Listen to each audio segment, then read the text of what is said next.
Hello guy, welcome back to my channel. This is the Master Teacher Serene. Today we're back again with another video. We are at the end of the year 2024 and this is the time when we look back into those 12 months that has passed by and reflect on them and try to catch up on the lessons learned and maybe have a bigger picture on the mistakes that we've made. So far so good. The year has been great.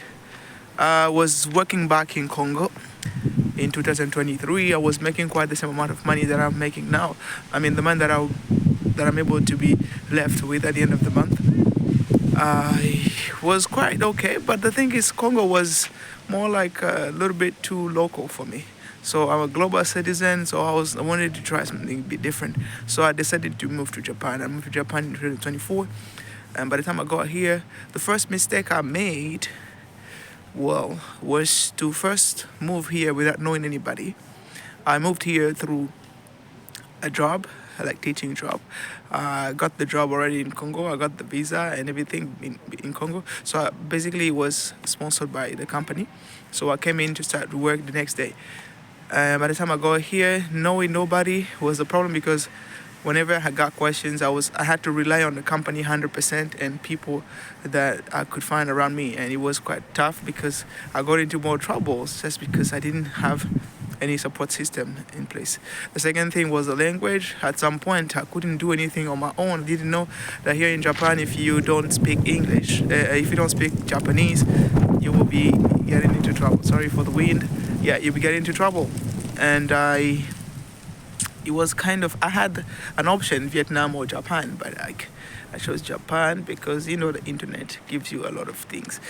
I researched about and I tried to catch up on the language, but it wasn't enough. So by the time I got here, I was completely lost, and most of the things I had to rely on the company and again the system that was made in place for me to kind of be to settle down here. So that was what happened, and it cost me a lot too. That was something. So whenever you move to another country, try to get some people, get a community or circle of friends that you might be going to be able to just to be in touch with them. That's very important in case you have questions on the new place you're going to. And if you could speak the language, that would be a plus for you. That wasn't for me. So back then, I'm kind of trying to learn Japanese now, and I'm improving. I can understand like 20% now, so it's getting better.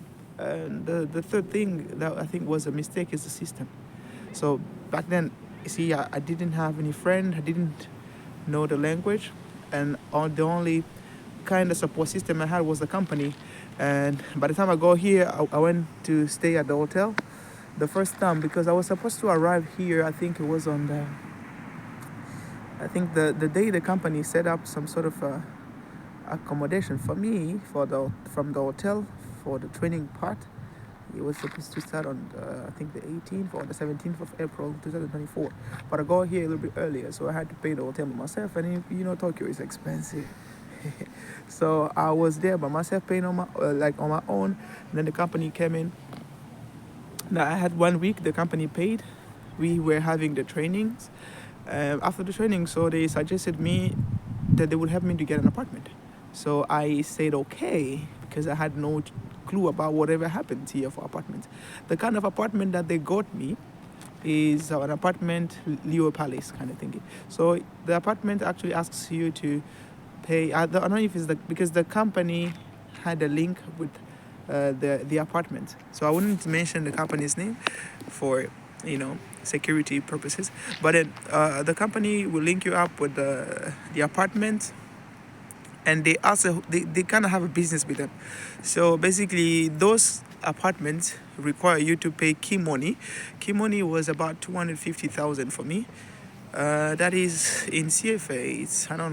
I can't compare in dollars, but in CFA it's about like 1 million CFA. So like 250,000 Japanese yen for the key money, and that money is just like a token that you give to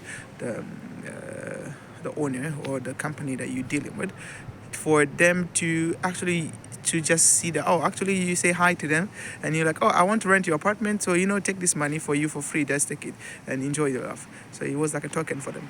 And I didn't really, I read the contract, but back then I had no choice to, so I couldn't really like understand that, oh, this thing was going to cost me that much.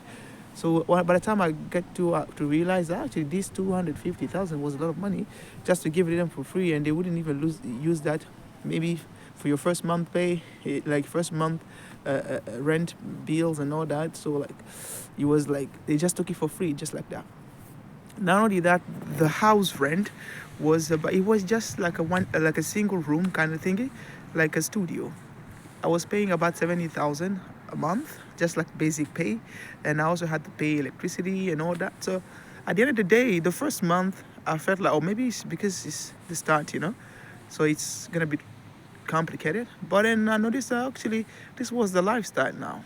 Like I've been into this kind of thing for like 3 months, but nothing was working. It's like, by the end of the day, even what I was making back then in Congo was better than what I was being like, like what I was being left with, because their taxes here is kind of insane, and the house rent, the loan that they gave me to pay that key money, and so they were taking everything from my salary. So by the end of the day, you barely survive for food, but you're working full time.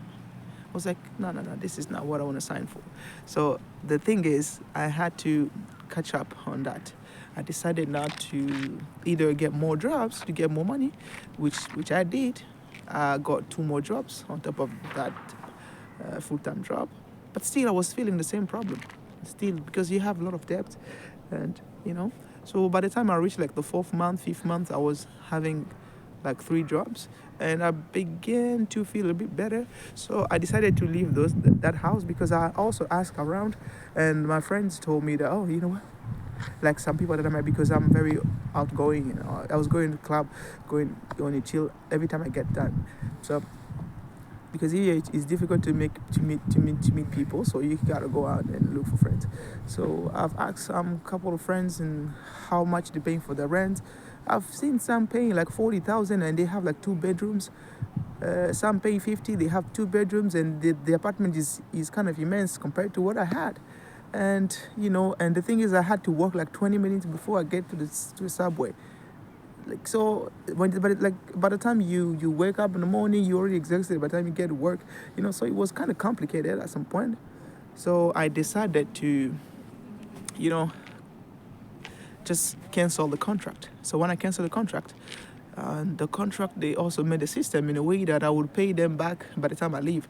And not only that, like, first of all, I have like fees to pay, like 50,000 for 50,000, yeah, 50,000 or 60,000 for canceling the no. Yeah, it's 70,000 for canceling the contract, like a 1 month rent. Not only that, you have to pay like for cleaning, you pay about, that was like 30,000. And so by the end of the day, I had to pay like 100,000 yen for canceling the contract. On the 5th month I canceled, I left, but then they sent me the bill on the 6th month. So this is kind of what happened. And so, like I'm saying, the system here is made up in a way that you might not be able to make it if you really don't understand what's going on. The taxis, the whole thingy, the company that is employing you is for them to keep you there so that you will not be able to really make enough money. So that's complicated, to be honest. It was very rough for me, and but I survived. The 4th thing I would like to say as a lesson that I've learned, or a mistake that I made, is about getting into a low-pay job.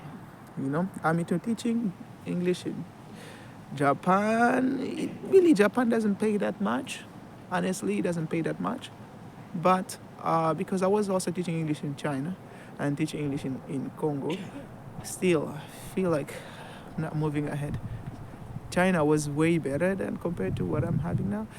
Congo was almost the same, because I was teaching at an international school. The money that I was having left with me, and because the cost of living is quite cheaper in Congo, so I think I was having quite the same.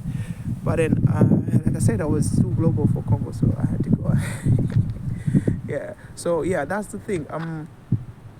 The low pay salary is something that started to hit me back, because at some point when you start to think about your future, you've seen people here for 20 years, they've been working the same job, they have no future. They're barely able to go back even to afford holidays, or to go back to their country, to visit their country. They'll be here for 20 years, they don't have savings. So it's like, I'm like, okay, I guess 10 years from now I'm gonna be the same way. If just stick to the same job, even if I work hard, I have like 4 jobs, which is allowed here. But what if I get sick? What if I'm not able to do that anymore? So yeah, I started to think. But the thing also, for example, from my graduation kind of point of view, what I learned at school wasn't about teaching, right? I learned about IT. But because I couldn't make money in IT back then, the competition was so high, and I could only make more money on the side of teaching. So it became my life. So I actually believe at some point now, I had some regret. Like, here in Japan, IT pays better than teaching. So I was like, what if I had studied like a normal student, and and focus on just get some internship, get some experience. Because right now I have a degree in IT, but I don't really know much about the professional work in IT. Like in terms of and also going back to school or going to some boot camps and all those kind of things will take me a lot of time. And here you don't have time. You really don't have time. You can learn on your own, but I don't have the passion anymore. I'm more open to business, like marketing, management, investing, and maybe all the best I could do is maybe shift into digital marketing. But again, transiting to a different job, changing career is something that you cannot just do in a year, So yeah, this is one of the other. I'm thinking for my future, I'm not so sure exactly what would happen to me in the future, but yeah, for now, with the low pay that I've got, it's difficult for, even if I manage it the way it should be managed, or something, kind of reduce my expenses and all that, still it will be difficult for me to really have a better future. And yeah, it's gonna be difficult. Now I'm trying to manage, but yeah, I could have done better. I think if I guess, because the same amount of money that I was able to save here is quite what I could save in Congo as well. And in Congo, it's easier to invest because the market is still very fresh. And here, because I don't live in Congo, I cannot do the same mistake again, send money back home and invest, and then you live here, which is a trick. Most of the time it doesn't work, so you know what it is. I'm a little bit stuck in here, thinking about the future, and also not knowing exactly what is the best way to go about it, because as I said before, we never know. And the money but for sure, because of what I see now with the people that I see here, is that I don't see anybody making a Japan dream, or like, unlike other countries, like you hear about American dream, you're coming from this and then you go to this, or here it has never existed. I think over even back then it was better. People could earn, the Japanese yen was a little bit stronger. People can make more money. People can feel a bit much more comfortable here. You can have a comfortable life, but you're gonna be poor forever. Like, you're gonna be average forever. You're going to be able not to